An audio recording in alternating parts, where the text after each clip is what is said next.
Hey, welcome again to the Everyday Preparedness Podcast. My name's Zan, This is Brent. and we're back to talk about the third aspect that we have on the core preparedness, and that would be shelter. Most people think with shelter, what preparedness, you're going to want shelter, but that just means running inside a house or getting in an underground bunker or whatever.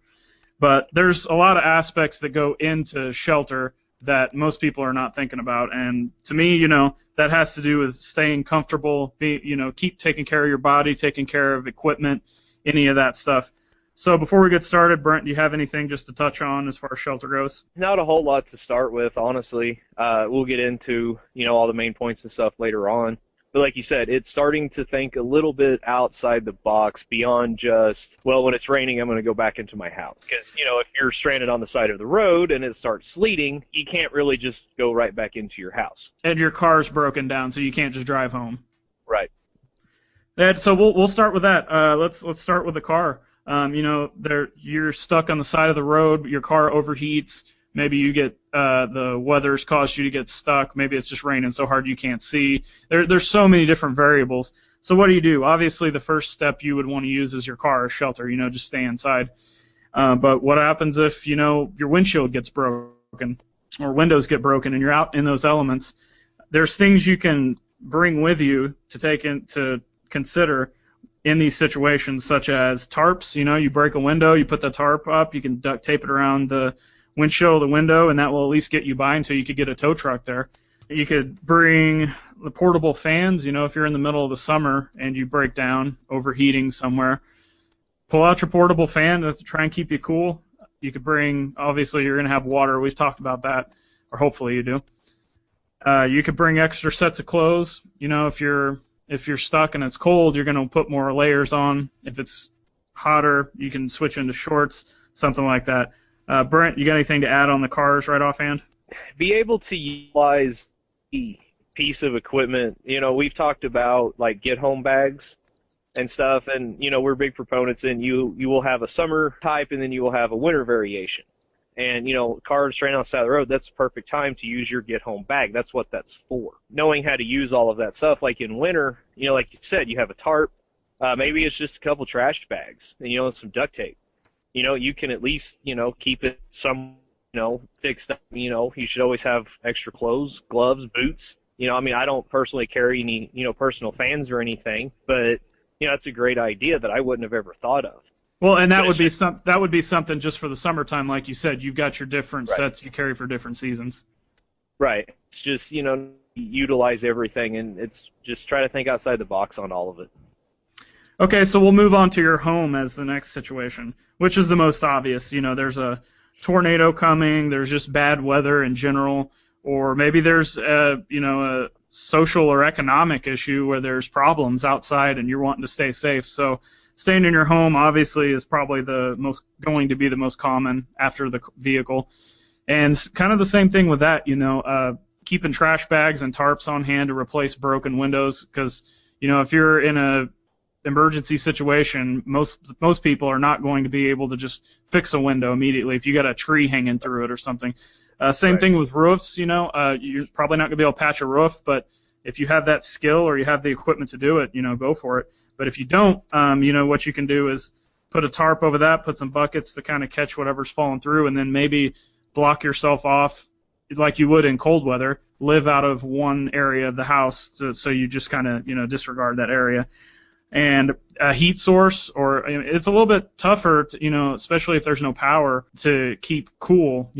Most of the time, unless you have a generator, fans and stuff like that aren't going to work. But if the power's out, they do have the like the heater buddies, the small propane that are able to use inside the house. So having hand tools on hand, to fix your shelter, just even simple stuff. Having a hammer or a screwdriver, that sounds, I guess, elementary, but you'd kind of be surprised at the people who don't have that on hand. So what do you have to add on home as your shelter? One kind of quick thing, like you had talked about, like the hand tools and stuff like that. Another thing that I caught myself actually with the other day, it didn't hurt me or anything. It was just something that I kind of thought about while I was using a cordless drill. My battery died and I didn't have another one charged, and I'm like, oh crap. Yeah, that's no good. if I didn't have power, and I mean, you know, a big deal. I just waited, 30, 45 minutes till my other battery charged. But if you don't have power and you're relying on some of the power tools and stuff, you're going to have a bad day. Because, if you don't have power, you can't really charge that stuff and then set up or, like a generator or something like that. So that's kind of something to keep in mind, and being able to use those hand tools that aren't power. Like you said, you got a tree branch hanging in your, bedroom window from the storm. You may have to cut that down, and it may not be, you may be 2 stories up or whatever, and, maybe a little simpler to try to cut it down. All you got's a handsaw. Can you use the handsaw? Are you going to be strong enough and have the endurance in your muscles to do that? Yeah, exactly. And, hell, I don't know that I could right now. I've been clearing out fence row and stuff around the house, and I got to tell you, if you don't have the right tools, that sucks. I was cutting some 6-inch diameter trees with a little 3-inch hatchet. Yeah. And that was not a good time. This is kind of off the subject. Well, it's a little off subject, but have you seen the something I'll recommend that I've actually seen people in preparedness use, like in wilderness? Have you seen the kind of hand chainsaw things? Like, it's just I've seen them. I haven't ever used them, but I've seen them. Yeah, I've seen some people actually use them in some videos, and they work really well. I mean, obviously, it's probably just like everything else. You'd have to do some research. I'm sure certain brands are going to be better than other, but that's something for you guys to check out. You can have one of those on hand. I think those are like maybe $10 or $15 or less, and they take up no room whatsoever. So you can put them in a bag or whatever. So that's a dozen of them in case they dull out or something. Yeah, exactly. And speaking of that, we'll move on to the rural area. Now, again, you're thinking, why am I going to get stuck? How or why would I get stuck in the woods and need to provide shelter? Well, some people like to go to the lake, some people like camping, or some people just live kind of in a rural environment. And there could be situations, again, storms, most likely, a tornado or something that could come by. You're going to need to survive out there. And what happens if a tornado comes and blows, maybe you do find some shelter at, they always have those public bathrooms they're all concrete at the lakes. That might be a little bit better than your little pop-up trailer. So let's say that your pop-up trailer blows away or something happens to it. You're going to have to survive, and you're going to have to improvise. And this is stuff, you can keep on you in bags or in a vehicle if your, vehicle is still there. Stuff like space blankets, emergency bivvies, sleeping bags, wool blankets is a good one. And then again, tarps, trash bags, ponchos, and just small hand tools that you can keep. Anything you can fit in a bag that you could just carry on you every day, or not even carry and just have it near you.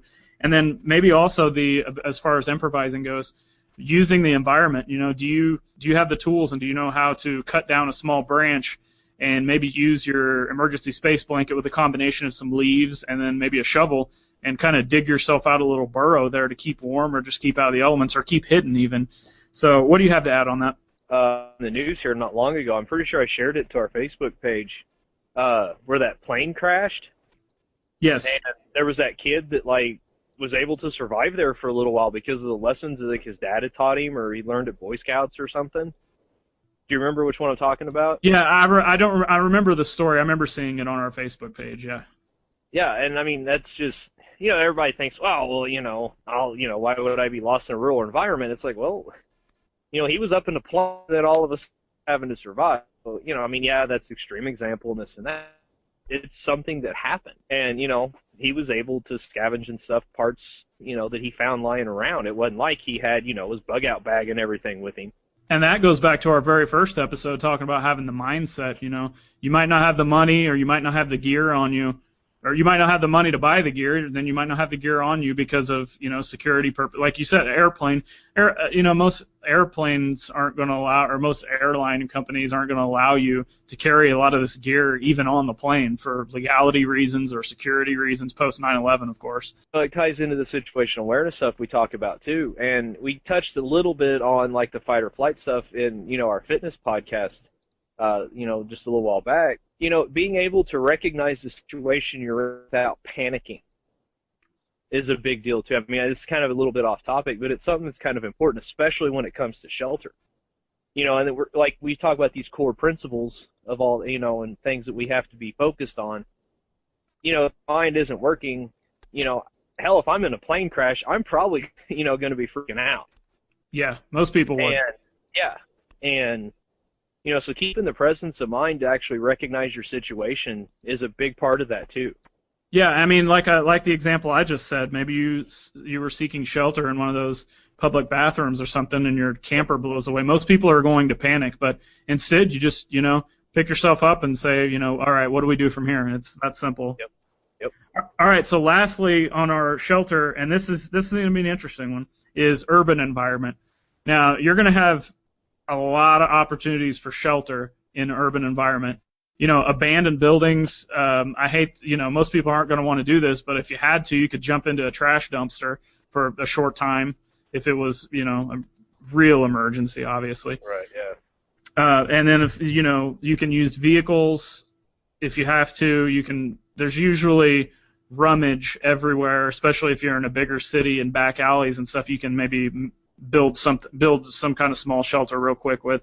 You're obviously going to run into a lot more security issues in an urban environment because you don't know who's coming from what direction or who's living where, or maybe you do find an abandoned building to kind of jump away into if chaos is going on, but all of a sudden there's people living in there, be it homeless or be it, some hellions trying to steal your stuff, who knows. But basically the same kind of principles you could use with the rural environment you can use with the urban environment, but you might want to have a few more tools, maybe something like they make those really small pry bars to, get into a building. That would help. And get a hammer, you can use a hammer to break into stuff if you have to, but also to use as a defensive tool. Again, trash bags, tarps, ponchos, the wool blankets, that's all kind of a universal thing. So do you have anything to add on the urban shelter? Not really. It's just, like you said, it seems like we're repeating a lot of the same information, and we are. And that's because a lot of the stuff carries over to about any situation you're in. Especially with shelter. I mean, there's only so much you can do to get out of the elements. You said in buildings, dumpsters if you're really desperate, although I figured my luck I'd end up in the biohazard dumpster at the hospital or something. But I was going to say you end up in the dumpster and then all of a sudden here comes the trash truck. Right. That'd be my luck too. But it's just, like I said, it's a lot of the similar stuff, but, knowing how to start a fire so you can be warm. Because, if you're in a big enough space indoors, like, say you have to an abandoned building of some sort, you may have to build a small fire if it's in the dead of winter. Maybe you're up north, and let's face it, the winters up there are brutal. And, being out of the elements is great because you're not getting snowed on, but it still may be, 5 or 10 degrees where you're at. The blankets are great. Being able to start a little bit of a fire, having the stuff on you, to kind of know how to start a fire. And that's another thing. Most people don't even think to start a fire, but even if you are, it's as simple as just having some cheap Bic lighters and like maybe cutting a piece of your shirt off or something, a sleeve or something, just to get it started. I mean, there's we teach redundancy, and most of the times we're keeping 1, 2, 3 different ways to do a task on us at all times for multiple tasks. But it's as simple as that. And like you said, we are repeating ourselves. And one reason we're repeating ourselves is because we're trying to drive home the point that these are things you need to keep on you, maybe not on your person, but in your vehicle or around you in your home at all times that people just take for granted. And then all of a sudden when there's an emergency, they're freaking out. So we're trying to keep the stress level down and keeping you prepared for anything that you may want to get in from the elements or the environment. So with that, I guess we'll close the show. Brent, do you have anything to add? I was going to say that we're going to touch on this on a later podcast. I know we already have planned. You touched on it a little bit with the urban environment. Being able to defend your shelter is a very important thing, too. I don't want to get into a whole lot of this because, like I said, we're going to dedicate a whole podcast to specifically this. But it's something to start thinking about, too. It's like, okay, yeah, you may have this, great kind of out-of-the-way place, but you start seeing people come, like you said earlier, you don't know if they're for good or bad. So it's just something to kind of keep in mind too, is all. Yeah, I mean we'll close on this. We've got the first aspect, the first core aspect of preparedness was food storage. Second was water storage. Now we've got shelter. So you got your shelter, you got your food and your water. Now what? Now people are going to be coming for you, or a possibility of that. So Right. that's our next episode. We'll be talking about security and how to keep your shelter secure for the fourth core aspect of preparedness.